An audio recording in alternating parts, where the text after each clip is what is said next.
लौनीपुरा नाम का एक छोटा सा गांव था। दीपावली का त्योहार करीब आ रहा था, इसलिए पूरा गांव लाइट और चमकीली झालरों से सजा हुआ था। गांव के लोग दिवाली का त्योहार बहुत ही धूमधाम से मनाया करते थे। एक रोज गांव में रहने वाली गीता दिवाली पर घर सजाने का सामान लेने के लिए अपनी बेटी लीला को लेकर बाजार जाती है। बाजार में कई तरह के बम पटाखे देखकर लीला अपनी माँ गीता से उन्हें खरीदने की जिद करने लगती है। माँ देखो ना, दुकान में कितने सारे पटाखे हैं, मुझे भी थोड़े पटाखे दिला दो ना। एक तो बाजार में दिवाली का इतना महंगा सामान है, ऊपर से तुझे पटाखे चाहिए। दिवाली आई नहीं कि बस पटाखे का रट्टा लगाना शुरू कर दिया। अब एक शब्द पटाखे का मुंह से ना निकालना। ऐसा बोलकर गीता लीला को चुप करा देती है और उसे एक भी पटाखा नहीं दिलाती। घर आकर लीला रोने लगती है और माँ के पटाखे न दिलाने से वो उदास होकर घर से दूर एक बरगद के पेड़ के नीचे बैठकर जोर जोर से रोने लगती है। उसी बरगद के पेड़ पर एक बहुत ही डरावनी चुड़ैल बैठी होती है। वो लीला को रोता देख मुस्कुराती है और बोलती है, आखिर जिसकी मुझे तलाश थी वो तो खुद ही चलकर मेरे पास आ गया। ऐसा बोलकर चुड़ैल एक सुंदर लड़की का रूप लेकर लीला के सामने आती है और उससे बोलती है, अरे मेरी बच्ची, क्या बात है, तुम इतनी जोर जोर से गला फाड़े क्यों रो रही हो? सब बच्चों के पास पटाखे, बस एक मेरी माँ है जो मुझे एक भी पटाखा नहीं दिलाती है। बस इतनी सी बात है। अरे माँ ने पटाखा नहीं दिलाया तो क्या हुआ, मैं तुम्हें बम देती हूँ, वो भी एक बड़ा अनार बम। ऐसा बोलकर वो चुड़ैल अपनी जादुई शक्ति से एक बड़ा सा अनार बम लीला के हाथ में थमा देती है। देखा कितना बड़ा अनार बम है। आपको तो जादू भी आता है दीदी? हाँ आता है, मगर इसके बारे में तुम किसी को बताना नहीं, ठीक है? लीला बड़ा अनार बम लेकर खुशी खुशी घर आती है और अपनी माँ को अनार बम दिखाते हुए उनसे कहती है, माँ आपने तो मुझे बम नहीं दिलाया, पर देखो एक दीदी ने मुझे कितना बड़ा अनार बम दिया है, अब मैं इसे मजे से जलाऊंगी। लीला तुम्हें कितनी बार समझाया कि किसी अनजान से कभी भी कोई वस्तु नहीं लेनी चाहिए, मगर लीला अपनी माँ की कोई बात नहीं सुनती और उस बड़े अनार बम को जला देती है। अनार बम को जलाते ही उसमें से रंग बिरंगी फुहार के साथ काफी सारा धुआं भी निकलता है। जैसे अनार बम का धुआं हटता है तो गीता देखती है कि वहाँ पर उसकी बेटी लीला नहीं है। गीता घबराते हुए लीला को सब जगह ढूंढने लगती है, मगर उसे लीला कहीं नहीं मिलती। वहीं दूसरी ओर लीला धुएं के साथ गायब होकर जंगल के एक खंडहर में आ जाती है। खंडहर में अपने सामने चुड़ैल को देखकर लीला बहुत घबरा जाती है। ये मैं कहाँ आ गई? हे भगवान, यहाँ तो चुड़ैल भी है। ज्यादा चिल्लम चिल्ली मचाने की जरूरत नहीं है, सामने तुझे एक बड़ा सा अनार बम दिख रहा है ना, उसी से तुझे बांध कर आसमान में उड़ा दूंगी। ऐसा बोलकर चुड़ैल जोर जोर से हंसने लगती है और वहाँ से गायब होकर फिर से एक लड़की का रूप लेकर गांव में आ जाती है। तभी पास में ही एक सोनू नाम का बच्चा खेल रहा होता है। वो चुड़ैल सोनू को एक बड़ा अनार बम दिखाकर उसे अपने पास बुलाती है। सोनू अनार बम के लालच में उस लड़की के पास चला जाता है। बेटा, दिवाली आ रही है तो तुम्हारा भी मन पटाखे जलाने को करता होगा ना, इसीलिए देखो मैं तुम्हारे लिए कितना बड़ा अनार बम लेकर आई हूँ। इसे जलाने में तुम्हें बहुत मजा आएगा। सोनू अनार बम को देखकर बहुत खुश हो जाता है और बिना कुछ बोले ही वो अनार बम लेकर वहाँ से चला जाता है। अरे सोनू, ये इतना बड़ा अनार किसने दिया? माँ, पहले तो मैं अनार बम जलाऊंगा, उसके बाद बताऊंगा कि किसने दिया। ऐसा बोलकर सोनू अनार बम जलाता है।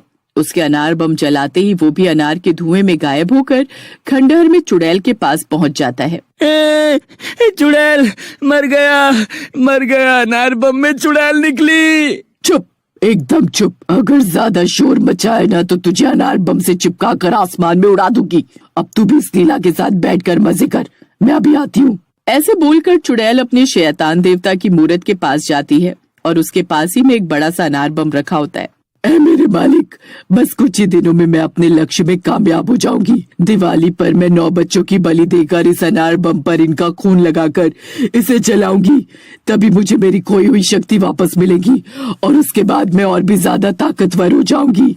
उसके बाद ही मैं इन गाँव वालों से अपना बदला ले पाऊंगी। कई सालों पहले इन गांव वालों ने मुझे दिवाली वाले दिन बहुत सारे अनार बम से बांधकर उसमें तंत्र मंत्र फूंक कर जला दिया था ना, अब इस दिवाली पर मैं इन गांव वालों का दिवाला निकालूंगी। ऐसा बोलकर चुड़ैल जोर जोर से हंसते हुए वहाँ से गायब हो जाती है और गांव में एक और बच्चे को अपना शिकार बनाती है। आए दिन गांव में बच्चे गायब हो रहे थे, जिस वजह से पूरे गांव में हाहाकार मचा हुआ था।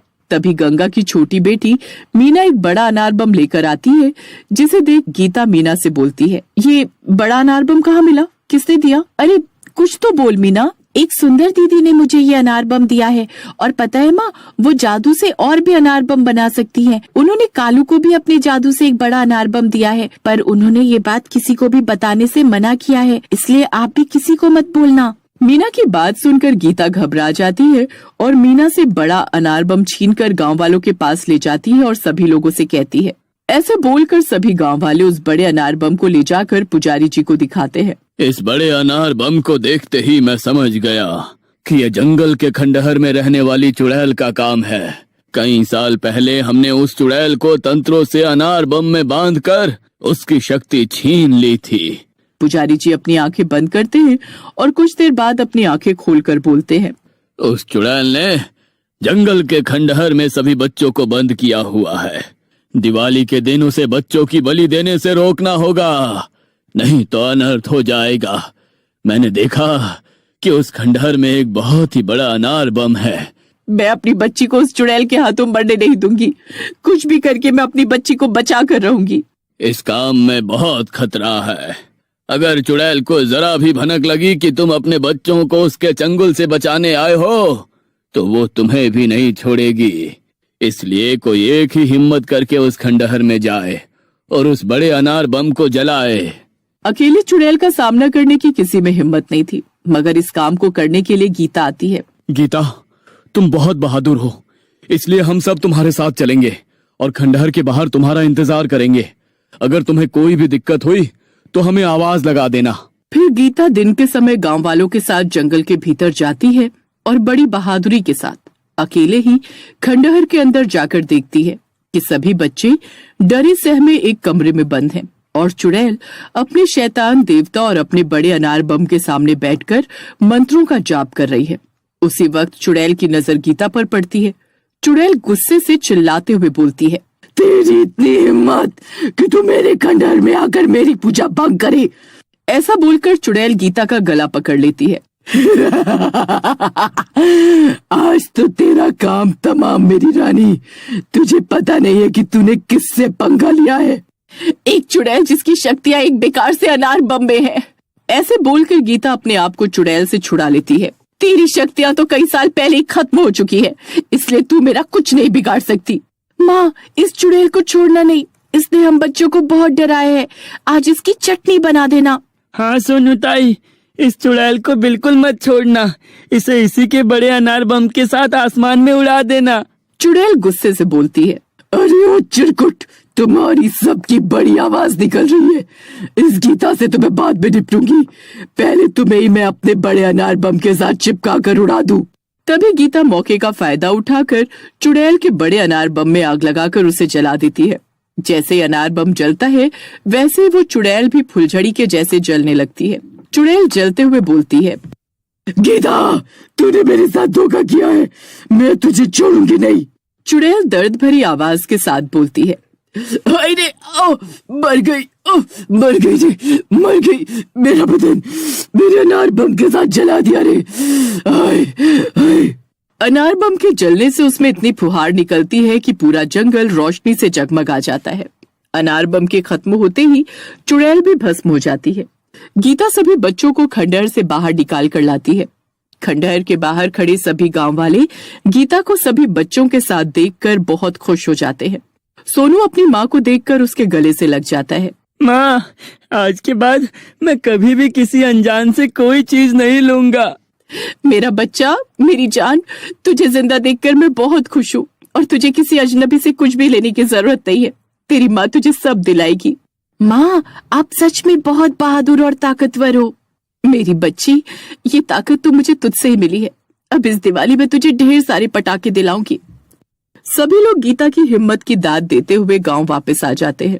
चुड़ैल से छुटकारा पाने और सभी बच्चों के घर वापस लौट आने की खुशी में पूरे गांव में दिवाली का त्योहार बहुत ही खुशी और हर्षोल्लास के साथ मनाया गया। आखिरकार बुराई पर अच्छाई की ही जीत हुई।